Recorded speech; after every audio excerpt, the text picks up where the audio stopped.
Hi, good morning, friends. Let's talk about this topic. I was hoping I could share this yesterday, but something came up. So I'd rather not create a video yesterday because, I don't like it when people, create unnecessary noise. So let's talk about this cure for loneliness. It says here, a man of many companions may come to ruin, but there is a friend who sticks closer than a brother. Proverbs 18:24. Wow. You know what? That has a deep implication socially and like say psychologically. If you can interpret that in my own terms, it's like saying you're surrounded by people, a lot of friends, gaga, goo goo, those things. But you cannot relate to what makes them happy or to their topic. So you may be listening to them, but inside you feel alone because you cannot relate to what makes them happy, or I think you know what I mean. Like, you want to talk about these certain things, but they talk about other things. Anyway, why are you in with those type of people if you're not in line with their likes and wants? Maybe because they are colleagues, workmates. There's just a party, a lot of situation. But nevertheless, there's still a time wherein you may be with family, but you feel alone because they cannot understand you. That's loneliness. Okay. Jesus has a tender heart for all his children. He truly understands loneliness. Yeah, if there's one person who understands us, that's Jesus.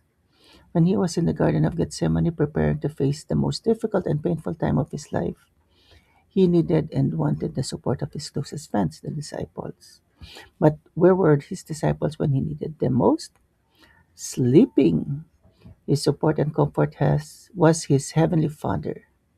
Praise God that He is your Father too. Amen. Praise the Lord. Who loves you with an everlasting love. Jeremiah 33:3, if I'm not mistaken.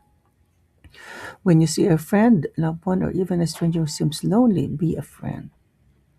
Many times a stranger will walk into church and sit on a church pew all alone. Instead of just a warm, happy Sabbath, as you walk by, turn around and just go sit with them. Chit chat. Sometimes the only place to be in a room is full of people, so reach out and share God's love. There are certain members in my church that, they're very consistent when they see you, they talk about things, then okay, I'll just go in front and, they just have time to talk to you. And those are the kindest people in church. Wow, amazing.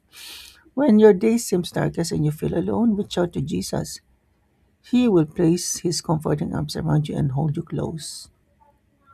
There simply is no better place to be.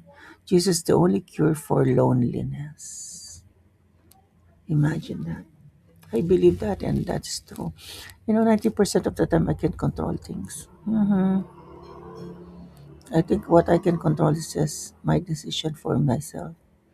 But the people around me, I cannot control them. I cannot influence them. I think I'm the most underrated person because my success is secret. Like, my happiness is different. So people look at me as sometimes not reliable. But on the other hand, people look at me as a servant or as a slave. They just want me to do things for them. But in terms of, you know, asking something about certain things, they would not rather. They just want to let me do things for them, which is okay because that's my strength. Sometimes people say, "Oh, you're alone." No, that's my strength because I am successful in a way they do not know. So they'll just be surprised. What? You can do that? What? And I just say to myself, yes, I can do that since I was 10 years older or younger, and that's why. The reason why I don't mind about that kind of situations because I understand my path that God gave me. It's different. Each of us have our own individual paths, our own individual task. from God. That is why you will never feel spiritually alone because you know you're following God. That's amazing. I hope you can reach that level. I may not be good in your sight, which is perfectly fine because that's where my hidden strength is. You'll be surprised that I'm far away already. So, cure for loneliness, what's the answer for this? Jesus. I can say yes to that. I know. That's why I survived. Have a wonderful day, friend.